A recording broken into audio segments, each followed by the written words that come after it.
I put 250 predators in prison over the course of my career. They are everywhere our children are. I can't tell you how many cases I prosecuted where we found the defendant, but when we found him, we found dozens of victims.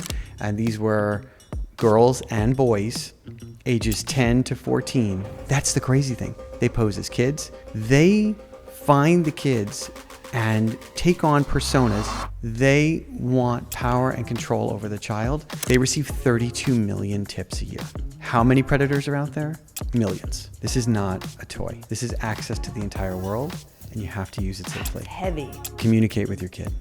That's what it all comes down to.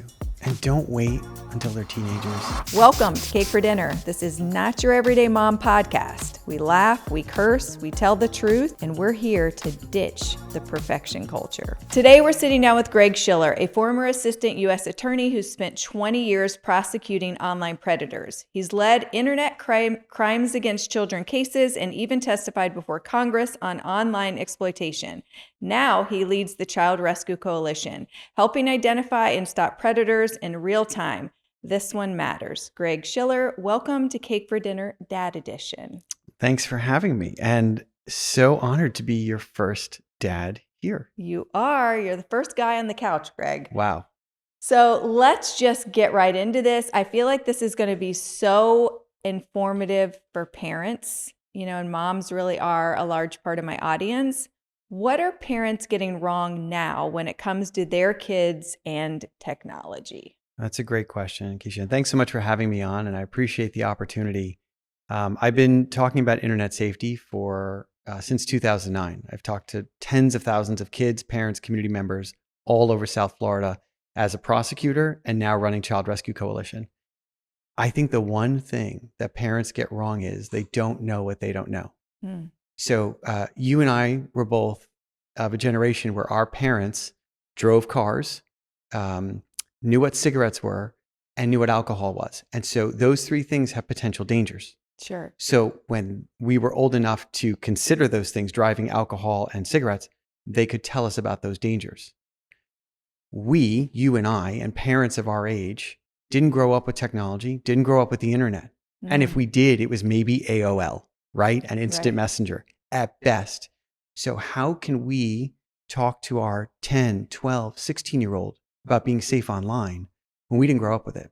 And they know more than we do. Bingo. So since we don't know what we don't know, that's the biggest danger for parents, not knowing what's out there and what those dangers are. So what I like to tell parents is you have to start talking to your kids at a really young age about what the dangers are. And I'm not going to kid you. It's an overwhelming subject. There's so much information. So we have to start somewhere, and somewhere simple. I like that. It's not just overwhelming. It's almost like you almost don't want to know. You know what I mean? Right. Like as a parent, you think, okay, I've got to figure this out. But when you start digging around, it's frightening. It really is. I can tell you, so I put 250 predators in prison over the course of my career. Wow. Just online predators, just Palm Beach County. Okay. And what I can tell you is they are everywhere our children are. So, we all use Facebook, right? There's billions of us on Facebook. Predators are on Facebook. Whatever app your kid is using, predators know that, and they go to those apps. It's like when we were kids and our parents used to tell us, watch out for that guy at the playground. Watch out for the guy in the white van. Why? Because they knew where kids congregated. Well, now that playground is all online. So we as parents have to make a decision. When are we going to give our kids devices? Because that's inevitably going to happen. And what communication activity are we going to allow them to have? And how many? Right? These are things that we as parents control. And unfortunately, the push has been, you've got to have this, you've got to have that, you've got to have all these apps, and it becomes very overwhelming. But it's also what we're doing. Our kids reflect our behavior. So if we're sitting at the dinner table on our phones, our kids reflect that behavior. Sure. If we're on our phone constantly, our kids reflect on that behavior. So we've got to set up a little bit of a boundary now that maybe we never thought about doing because we don't realize our kids are emulating us and then taking it to an extreme. So you brought up when to give your kids phones. Yeah. What do you think? So I don't have a good answer for you. I think it's what every parent wants to do for their kid, because I don't want to tell anyone how to parent my kids, and I don't want to tell you how to parent your kids or any of your listeners. So you have to know your child. But what I will say is, just because Johnny next door has the latest and greatest phone at age 7 doesn't mean you have to do that too. You have to decide what's best for your kids, right? And so I think it really depends on what you want them to learn and experience. Sure. So, and it's not just a phone. You can say, oh, I'm not going to give them a phone until they're 15. But do they have an iPad? Right. Do they have a computer? I think that's the parent cop out. This certainly was mine. He doesn't have a phone yet. That's right. So I will tell you, it doesn't matter, because even on a PlayStation, you can access games, apps, and websites. So as long as you can connect to the internet, you have access to everything. I think that's what parents need to understand. If your kid has a device, they can access everything. So what we really need to do as parents from a really young age is start conversing with our kids in mature conversations about what these dangers are. I will say this about parenting. You can't wait until your kid reaches puberty or is 12 or 13 to talk to them about sex. Because if you wait that long, odds are they've already learned something that you don't want them to know about sex from the internet, from an app, or from a game. And we've got to talk to them earlier. And I don't think it's as hard as we think, because younger kids think of things scientifically and just matter-of-factly. Sure. And that embarrassment is kind of lessened when they're younger. I remember my dad talking to me about sex, and he brought out a science. He's a doctor in exercise science, health physiology. And I remember he had this like science book with like arrows and to your point that it was scientific and educational, but it was an early conversation that probably needed to happen. I think so. I think that's the one thing we've all got to change. We've all got to change. And I don't think, depending on, our schools or, anyone else to do it, it's got to come from the home. Yeah. And whether that's mom and dad or grandma and grandpa or a trusted, aunt or uncle, whatever, but it's got to come from somebody that is going to give your child, specifically, hopefully mom and dad, really good information. Because what we don't want is our kids learning about sex and learning about inappropriate behavior at a young age online. Because what's going to happen is they're going to go down a rabbit hole. And one of the really scary things that we're seeing in law enforcement nowadays is violent extremism when it comes to boys and girls telling each other what to do. And it's almost like a competition. And they're getting points for it, essentially. Like, how can I get someone to do this sexually or violently? And it's because they're seeing others do it online. And no one's telling our kids this is a bad thing. Right. Yeah, I think those conversations are more uncomfortable sometimes for the parents. Yeah. I remember when I had that conversation with one of the tricks I did for all 3 of my kids was I would have the conversation with them and tell them if there's anything uncomfortable that they want to ask me, that they're too uncomfortable to ask me in person, they can write it down and put it under my door. And I will write them back. And one of the 3 of them, I won't mention which one, wrote me quite a few questions, but he was too nervous to ask me, I guess, in person. And I kind of knew that based on his personality. But I think that's where, as parents, we have to know who the kid is, how they communicate, because ultimately, like when we were younger, if your parents didn't tell you, you learned at the 6th grade lunch table. That's right. But that was much less concerning than learning from the internet. Yeah. And also, when we were kids, if you wanted to see pornography, there were 2 places, right? If your dad had a Playboy collection, or if somehow you got into that room at the video store. Yes. Right. But nowadays, all I have to do is go on to any social media app, any website. You can try to block as much as you want, but every kid will find a way around it. I don't even want to say what some of those are now in case a kid's going to listen to this. Right, with their mom. But there are so many ways around whatever parental controls there are. The best parental control, like what you did, is talking with your kids and giving them an open line where they can come to you whenever they want. But I say it's even more than that.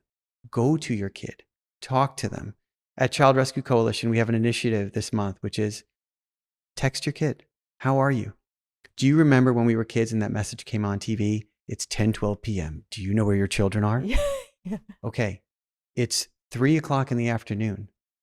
Do you know what your kid's doing right now? Mm-hmm. Because if they're not with you and they're in their room or they're with their friends, what actually are they doing with that device? What are they looking at? And if you knock on the door and say, what are you doing?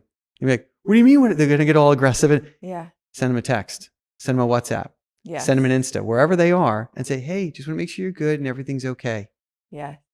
That's a good point, because I feel like I work with teenagers. You know, we own an adolescent treatment facility, and you really have to learn the language too. Like, I sometimes communicate with my 19-year-olds via TikTok. Right. Like, I will send them, if I really want to get a message across, I will send them a TikTok that is basically saying the same thing that I've said 10,000 times. And my son will write back, this is sick. I'm like, okay, well, I have like written you 20 times and I got no shakas or, you know. Right? So I think part of it is figuring out that piece, like how they communicate, what station they listen to, Yeah. and try to, you know, speak to them in that way. Because very often the things we say get overlooked. Yeah, that's right. That's right. And it's interesting that you mentioned your 19-year-old, because I think a lot of parents, because they're afraid to talk to their kids about these tricky subjects that they know very little about, the parents that is, it's when a problem occurs that they start talking about it. And that's usually in late. the like 12, 13, 14-year age. What we need to do is talk to our kids when they're much younger. But even more than talking, we need to establish things. So for example, don't let the devices charge in your child's room at night. Out. Whether it's an Xbox, a PlayStation, a computer, a tablet, a phone, it doesn't matter. Charge them in the dining room, charge them in the living room, charge them in mom and dad's room. Yeah. Right? You know, a parent once gave me great advice. She goes, I realized that if something happens to my kid, it probably occurred with an online conversation. And I said, you're right. Nowadays, absolutely. This was 5 years ago. I said, so what do you do? And she goes, when we agree that my child can have an app, we put the username and password on a piece of paper, add it to the continuing list, put it in an envelope and seal it and put it in the lockbox. And it says for emergencies only. This way my child knows that I'm not going to like start going into their account and looking at everything without permission, because it is their private area. Sure. But my kid knows that I do have that. And if anything bad happens, I have a way to access their account. And why is that important? Because if something happens to your child, and God forbid it's the worst case scenario, death or they go missing, law enforcement's going to need access to those accounts. And if they can't get in because they don't have the password, we don't have the device, so we can't do an extraction, now it's a matter of a search warrant to an electronic service provider. That takes weeks or months if you can even get the data. So by having the username or password, you give law enforcement that opportunity in the worst case scenario. Right. And it builds a great level of trust with your kid. Yeah. But there's also other things we can do. And look, as a parent, you decide what your child gets as far as devices and as far as apps and websites. And if you start when they're young, look, we're going to start with 1 or 2, but mom and dad will review and check it out just to make sure that nothing bad is happening to you. Right. And I give you this example. It's like crossing the street. Why did you teach your kids to look both ways before crossing the street? And it wasn't because you thought they'd fall off and break their ankle. You didn't think that like they would, walk backwards. You were nervous about what was coming at them. A man on his phone while he's driving, a woman doing her makeup while she's driving, like any number of distractions, or God forbid, somebody who's actually looking to hurt people. So by looking both ways, you prevent that from happening. That's what we need to talk to our kids about. I want to make sure that nothing bad is coming at you. Right. Nothing is going to happen to you. Taking the onus off what you think your kid might be doing. That's such a better message, because the alternative makes the kid feel like they're doing something wrong. And I think that happens at a time, 12, 13, as you mentioned, when kids are starting to go through puberty and starting to separate from their parents, starting to experience guilt for the first time. So that message kind of lines up with that, which is negative. I love the analogy, and I really like the idea of, because that is what we're afraid of. Yeah. So this begs the question, right? To go back to your original thing, when do you give a kid a device? And there are some people out there that say, no devices till 16 or 14 or whatever it is. And I think depending on how you bring up your child and your community, right? What everyone else is doing in the school or the church or wherever you are, that could work. But the flip side of that is if they're being exposed to it from their friends and you think, well, because my kid doesn't have the device, they're safe. Right. That's like saying my kid doesn't drive, so they don't have to worry about car safety. No, you still have to know that when you get into a car, you have to put on your seatbelt. Right. Right? And you still have to make sure the person driving isn't drunk. Yeah. There are things you have to do even if you don't have the control. And I just want to make sure that if we're not going to give devices, which is fine, we still have to have the education talk on a repeated basis.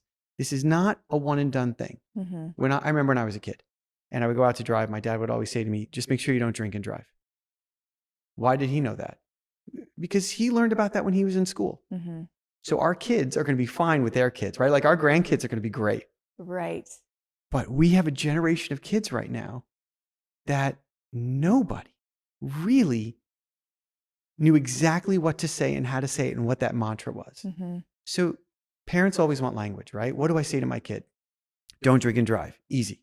Don't do drugs. Easy. Pause before you post. That's it. Think before you send a text. Think before you post something. If kids would pause for 2 seconds, half a second, just think, wait, what if everybody in the world saw this? It's hard with no frontal lobe, Greg. I know it is. I know.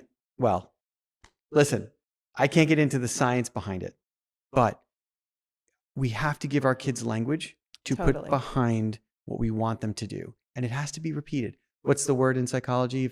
Or the message, if you tell a child something 50 times, it will finally register. And if you tell them 100 times, they'll finally start doing it. Yeah. We've got to be repetitive with these things. I like that. I think, I often tell my kids, especially my sons, whatever you write, just know a mom is on the other end reading that. So as long as you're okay with her reading that, because I'm reading all their shit. So I'm sure someone is reading that. I think to your point, just giving them the message over and over and over. So I like that. Pause before you post. Yeah, it's important. But I think we also have to talk to our kids about what dangers lurk out there. Totally. And it's not just on what they're doing, but what is coming at them. So I can't tell you how many cases I prosecuted where we found the defendant, but when we found him, we found dozens of victims. And these were girls and boys ages 10 to 14 who were interacted by a defendant, a predator online, who pretended to be someone they weren't, that was enticing to the child just based on the persona that the offender took on. So what I tell kids when I go to schools, and I'm really blunt with them, I'm like, A, you don't want to meet me in the courtroom, because if you do, that means you did something bad. Don't become an offender. Don't become a predator, right? Boys and girls. But I tell them, there is not one of you so unbelievably special in this room right now that the most beautiful, gorgeous, intelligent, funny boy or girl that comes onto you would do that. Why you? Why you of all people? Do they pose as young people typically? So that's peers? That's the crazy thing. They pose as kids. They pose as people slightly older. They'll be themselves. They'll be older than they are. They find the kids and take on personas, maybe even just their own, to give the child what they need. That love, that support, that encouragement. Sometimes kids just want to go down a rabbit hole and they'll talk. They want power and control over the child, and they will take an hour or a year to make that happen. It's exceptionally dangerous. I have prosecuted, people ask me all the time, what does a typical online offender look like? 18 to 85 male. That is your typical offender. Wow. And actually 18 is now a misnomer. It's actually 14. Kids are doing horrible things to other kids online. And you have to think about it. Like, what child is born evil? They're not. They're just not. Something triggers. And we as parents are not doing a good enough job to make sure that trigger doesn't happen. Right? You have so many less kids smoking nowadays. Yeah. So many. Okay, a lot of vaping, but that's another story. But why? The messaging for decades was, this is going to kill you. Right. We went hard. You have less kids doing hardcore drugs now. At least the last study I read. And less kids drinking, but I think some of that is less kids going out. I think so too, because what are they doing? They're home, right? Yeah. Where do they have play dates now? They're all on like, Yes. an app on a game. But that's what they're doing. I remember when I was in school and we had like DivX players. These were like the large DVDs. Yeah. And I came home from chemistry that day and I told my mom, we were like watching it. She goes, why do you need to watch a video? Like, why can't you just be taught? We are visual people, and whatever is stimulating, we will go to. Right. And whatever the fancy app is, whatever the fancy game is, whatever gives us the most dopamine, that's, as kids, what they're going to do. Sure. So we have to know where that is. We have to know the apps our kids are using. We have to know the games our kids are playing. And before we let them have it, let's look at it. Right. Do we want them to have it? When you and I were 11, 12 years old, I don't know about you, but my parents didn't let me watch R-rated movies. No. It was just the thing. It was too dangerous. It was too much violence and language. I mean, those restrictions are out there now, but how many of us know what our kids are actually exposed to Well, because online? then you had to stay up extra late. Your That's parents knew you had to go to a movie, you had to get in. That's right. I actually have a crazy story about rated R movies.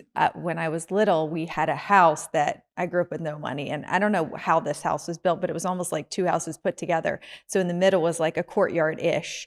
And there was a door and a door, so a window on each door. So in order to see anything through there, I would have to stand on the windowsill of my brother's bedroom.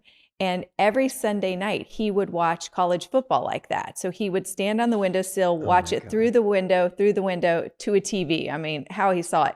So I would do that for rated R movies, and we would not tell on each other. But that's the kind of kid I was, Greg, watching the rated R movie through a window, just to see a little skin. I think you should set that up and see if your kids, what they think of that. Like, let me show you what it was like to walk uphill to school both ways in the snow. The right? effort I made to watch a rated R movie. But the thing that I think most parents don't totally realize is, because we own a huge company, so we have an IT department. Yeah. So the IT department has infiltrated our home, and even if you were to type in boob right now, you'd get shut down, right?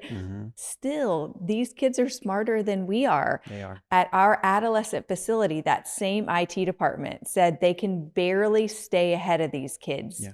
Like every week they're taking down stuff. They're constantly, under surveillance trying to figure it out. And these kids, every new one who comes in has a different way of like hacking the system. So it's wild. So to your point, we are parenting a generation that knows more than us. That's right. But imagine if we had verbiage. Imagine if we had the words and the knowledge to explain to them why this is dangerous at an adolescent age. Imagine if we could show them the picture of the healthy lungs and the lungs after you've been smoking for 5 years and what the difference is. That egg cracked onto a frying pan of what your brain looks like when you do drugs. We need to be able to physically show our kids what this looks like. The problem is, that's a very scary thing, because we have to show them what dangerous things will happen to you sexually and physically. And that's scary to us too. Yeah, it almost feels like too much information.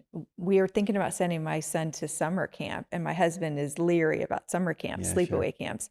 And he was telling him what could happen. And I was horrified. I'm like, why are we telling him that? He's 12. And he's like, so you think it's a better idea to send him without telling him?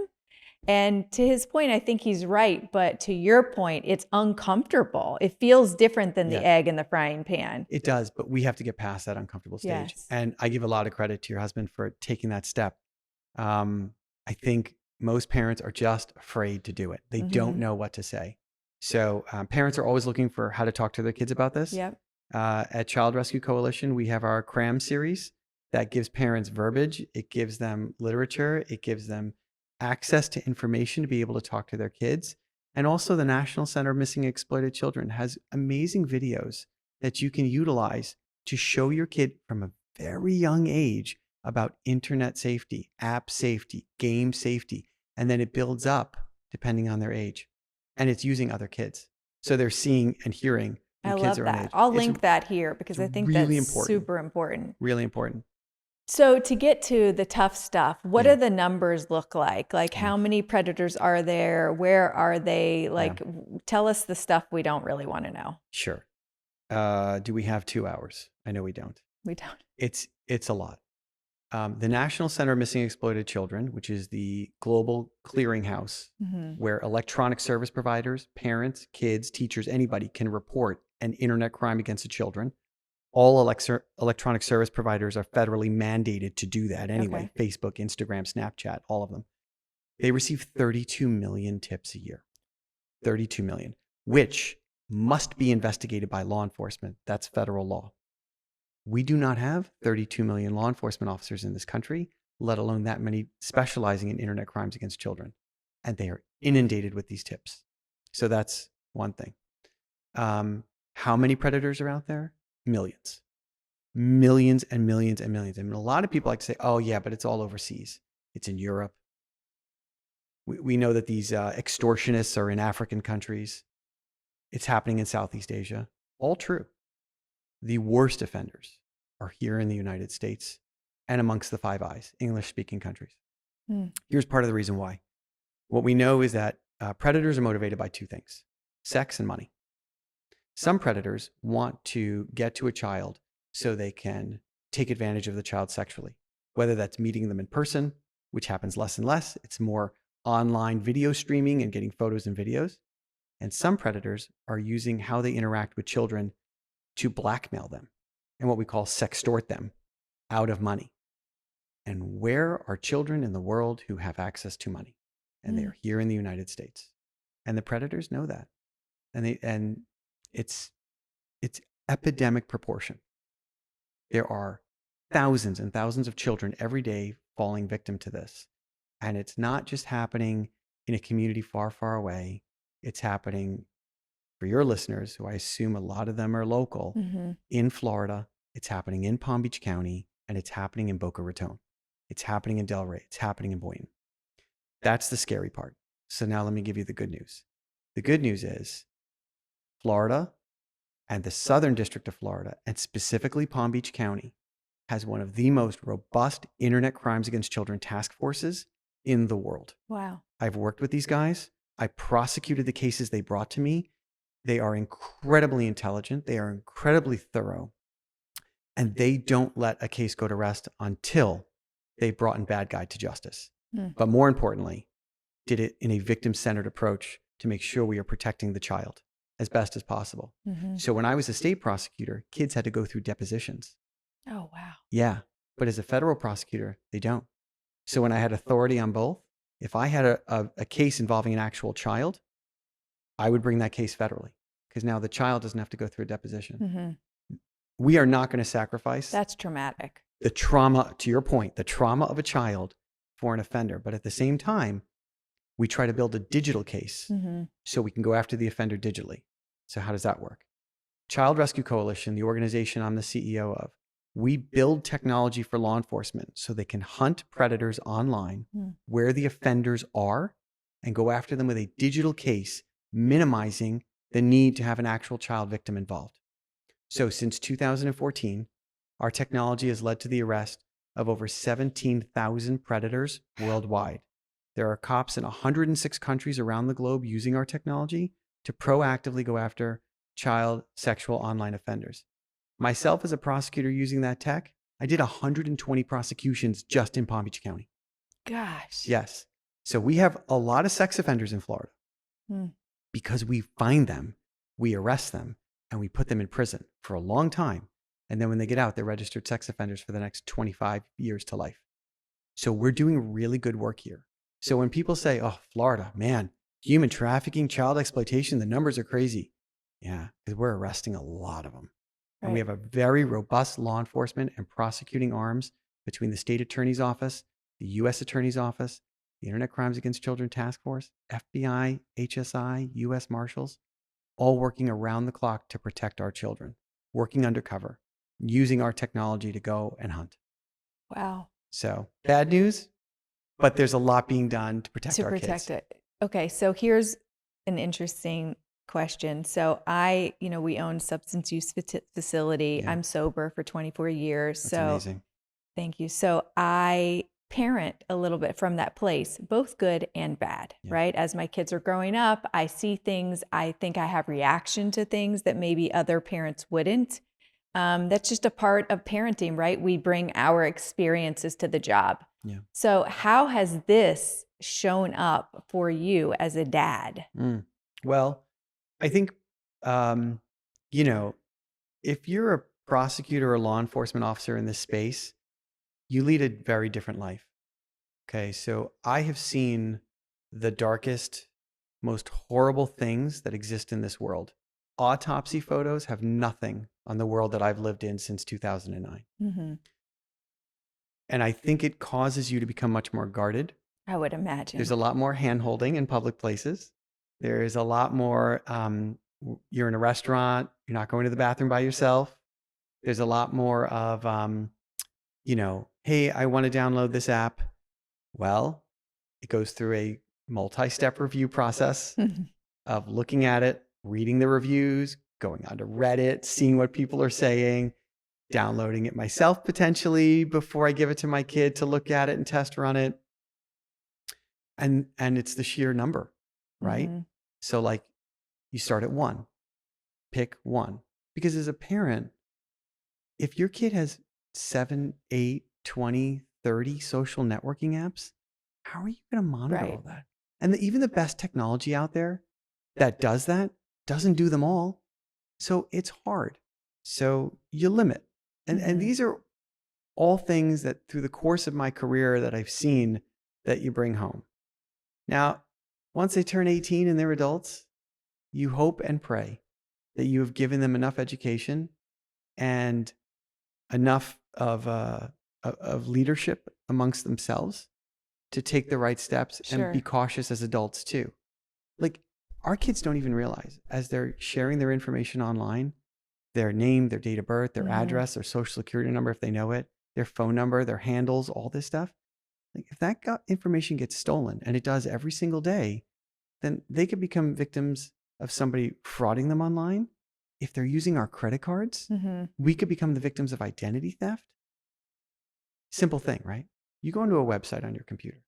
Do you check to, not you, but do people check to make sure that it says HTTPS : //www? Nobody looks. That S isn't there. That website's not secure. They're not using an infrastructure to make sure that they don't get hacked and all that. They just built some website. Right. And by the way, those are the websites with the cheapest deals, right? Why are things expensive? People are paying a lot of money for network security infrastructure. That causes the price to go up. It's not just gas. There's a lot of things that go into what pricing is. And our kids don't know that. Most adults don't even know that. When I do my internet safety presentations, that's one of the first things I say. And they're like, what's HTTP? What? No, people think it's just www or childrescuecoalition.org. I know what it is, but I've never checked. Most people don't. Yeah. It's a very simple thing. To your, you mentioned the bathroom in a public place. Yeah. I actually ran into that the other day. My son is 12 and he's big. He's like big to come into a woman's bathroom. And he tried to follow me in there. And I had such a moment because I'm like, you're too big to come in here. Right. But he's still too little to me. Yeah. You know what I mean? I know. And it's like, it's such a weird age. It is. I think there's other things you could do potentially, like, all right, make sure if you have a phone or a device, make sure it's on. And when you're in the bathroom, like just, you can stand outside the bathroom so you can hear. But what happens when you go to like a game? Yeah. You go to Marlins Park. Yeah. I don't care how close you get to that bathroom. You can't hear anything going on in there because they're massive. I do this weird thing where I open the men's door and say, Ford, are you good? And like, I don't care how many men are at our urinal. It's like such a bizarre moment, but like, I just want them to know I'm there. I know. Maybe one parent told me they do that too. And they're like, I came up with like a weird nickname so nobody knows it's my kid, but my kid knows I'm talking to them because they were so embarrassed by it. But the same thing. I'm so glad that your kid is not embarrassed by it. Yeah. Maybe he is. Who knows? He doesn't care about it. He's odd that way. He doesn't care. My older son would have been horrified. Your kid is awesome. I think we missed every question on the list because this is so fascinating and I really want parents to really get it. Yeah. Let's see. If you had to give moms 3 non-negotiables when it comes to devices, what are they? Number 1 is, I think you absolutely have to have an agreement with your child that you will review whatever's on that phone. Yeah, I agree. Whether you do or don't, that has to be understood. I think it'll put them on a second thought before they do things. That's number one. Number two is no apps or games downloaded without mom or dad approving. And that's really easy to do Yep. because like on iPhone and Google phones, you can have a family network. It's like you can't download an app as a kid unless the Right. parent approves. That's a non-negotiable. Okay. And to me, I think the other most important thing is devices do not charge in the room at night. I'm doing good. 3 for 3. I love it. My older kids, I did not do that. Don't charge in the room thing. And my older brother was like, you're crazy. I would never let the phone in my kid's room. And I was just like, you're so uptight.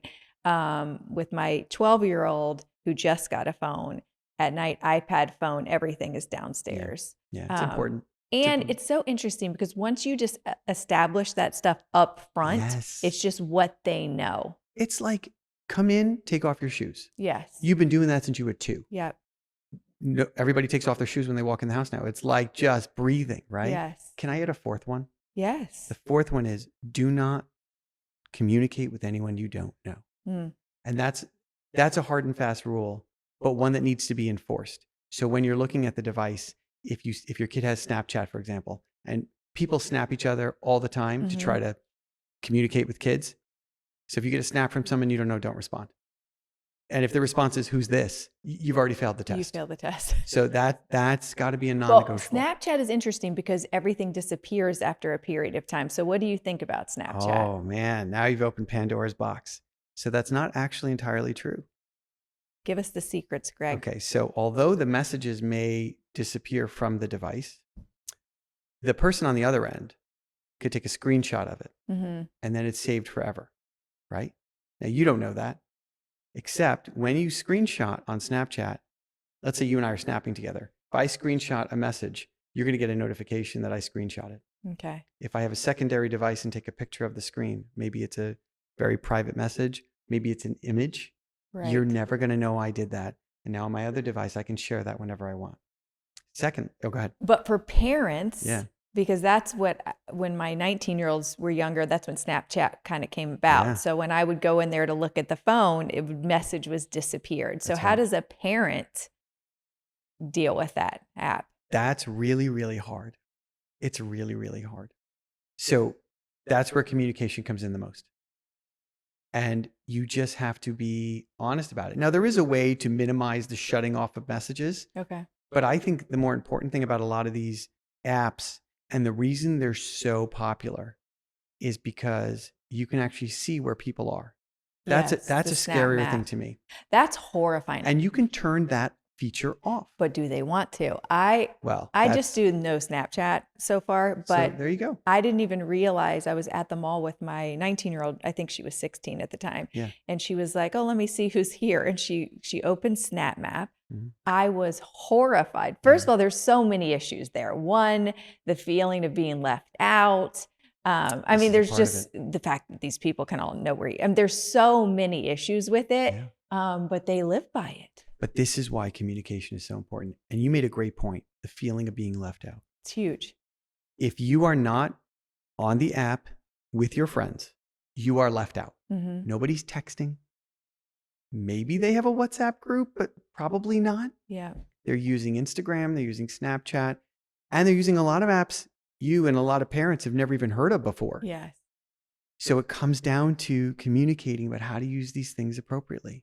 Think whatever you say, someone else can and will screen capture and use it as blackmail against you one day. Kids don't understand that their friend today could be their enemy tomorrow. Right. Until it happens, and then it's too late. Yes. And it's always, listen, when we were kids and we had lockers and somebody wrote something on your locker or got into your locker and filled it with something, and then we've seen that in the movies and stuff.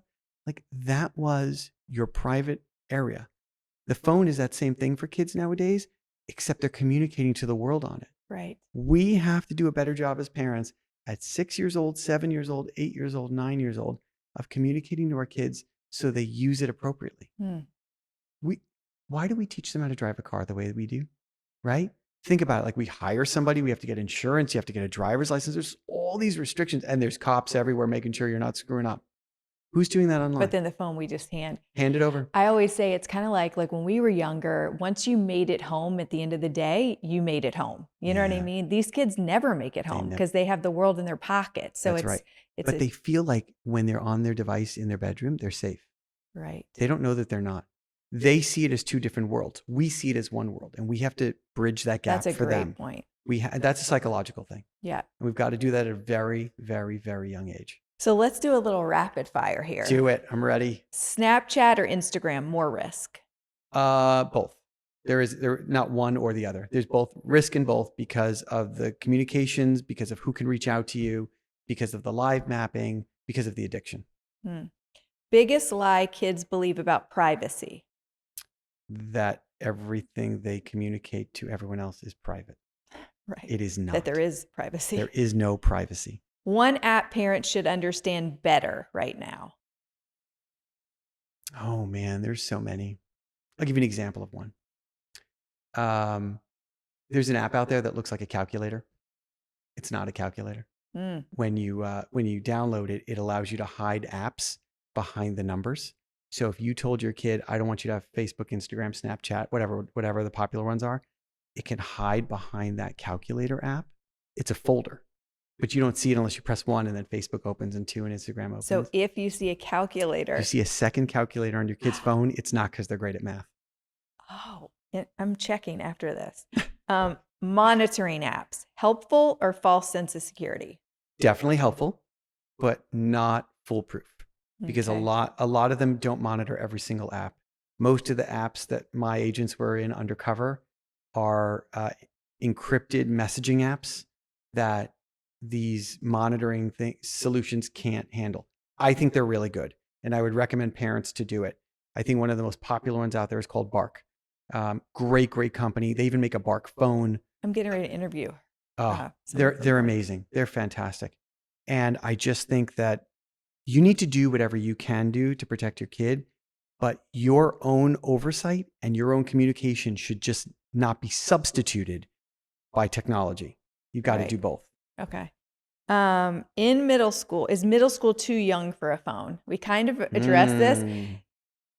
Give us what's happening in your house. What age do they get a phone? So, it's different. It's different for all of them. And it's been different as we've experienced what each of them needs. I think middle school is fine as long as you're having the communication and set the ground rules. Right. Okay. Also, because when they get to high school, if they get it for the first time, it's like putting a kid in a candy store who's never eaten candy before. They're not going to know where to start and they won't know how to stop. Right. So it's like you send a kid to college and you put him in a fraternity house for a party and he's never tried alcohol before. Yep. And it's like, oh my God. And then they don't know how to protect themselves. So, but our schools here in Palm Beach County are doing a great thing, which is you can't use your phone during the day. We have some schools that have actually set up monitoring around the building. So when you enter the building, there's an app on your device. And if you start accessing things on your phone that you're not supposed to for the school day, the school gets a report on it. They're building geofences around the schools. My son's high school when you walked into the class, you had to put your phone in a thing at the front of the classroom. And when you were done, you could grab it. But each class had one at the front. I kind of like that because in between, I think for parents who are concerned about things happening in schools and your kid needing access to you, it's there, but it's not with you. Yeah. And, I can't talk about other school districts. I can talk about Palm Beach County school districts. Like all of our teachers have this emergency alert thing. The doors are now all built in every classroom that they will lock. They lock. So if God forbid there's a school shooting situation, if you're in a classroom, you are in as safe a place as you can be. And the teachers have an alert system. Your phone is physically in there so you can get to it. The kids are prepared. Yes. The kids are prepared. Listen, we can't stop everything. Right. We just can't. But we're doing a much better job today of protecting our children than we did 2 years ago, 5 years ago, and 10 years ago in schools. And not for nothing, but our police departments are working around the clock to make sure that happens. Palm Beach County Sheriff's Office has a whole behavioral task force run by a really good friend of mine. And they do an amazing job trying to preempt these things from happening. So people say, oh, you know what? Like I haven't heard about it a lot lately. Well, a lot of these things are getting stopped and you don't know about it. And that's because we're being proactive. And that is definitely the good news. Yes. Last one sentence every kid should hear before getting a phone. This is not a toy. This is not a toy. This is access to the entire world, and you have to use it safely. It's heavy. It's heavy. That's what you got to say. And if you true. treat something seriously, it is, right? It's like when you give the kid the keys to the car. Yeah. I love that analogy, though, because the gravity of having keys to a car. Right. So give them an analogy that they can relate to. Right. They can. So how'd I do? Great. Was that good? Yes. Okay. Yes. I mean, I felt like I was getting hit by a judge and a motion to suppress here. It's like, okay, but Mr. Schiller, but what about? I love to do the rapid fire. It's fun. So last question for you. Yeah. If parents are watching this, listening to this, what do you really hope, if you could just really emphasize one thing, what's one takeaway a parent could get from listening? Communicate with your kid. That's what it all comes down to. And don't wait until they're teenagers. Start talking to them the moment they're watching television. Tell them what's good and not good. Right. They don't know because we haven't educated them on it. Don't let TV tell them what's good and not good. Don't wait for the school to do it and assume they will. Mom and dad have to do it. And if you give your kids a device at a young age, talk to them about how to use it appropriately. And it's even things like physical, how they use it. It's like, how many times do you see kids on their devices? And I'm sorry if I'm getting off camera here, but like they're all like slouched down like this. Like, we have our children sit up at the table to eat properly, to take their elbows off because it's appropriate and good manners, because we want them to respect what's happening at the table, not just eating, but everyone around them, right? When your kid slouches at the table, it's a sign of disrespect. If you have them physically do the right thing, how they sit when they're using the device, limiting the amount of time they're using it, what apps they're using and not using, how they're interacting, you will create better stewards for using the device well throughout their lives, how they're going to parent their kids, and how they're going to interact in the world. We see this with kids. They're changing. Even when I interview kids, like young kids for a job, it's really rare that I get somebody, and we have, luckily, but who are just really, really impressive. Their minds are changing the way they interact. And it's all because of the devices, the games, and the amount of time they spend online. Yeah. Well, I really want to thank you. I think you're going to have to come back for a part 2. I think this is such an important conversation, really, for parents. If somebody wants to hear more, if they want to learn more about the coalition, where can they find you and how can they get more information? Well, I appreciate that. So we're based in Boca Raton, but we're a global nonprofit.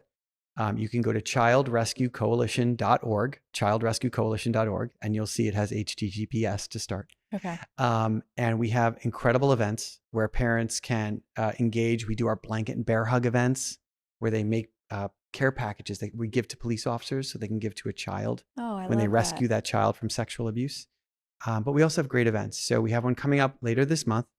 It is a internet safety roundtable.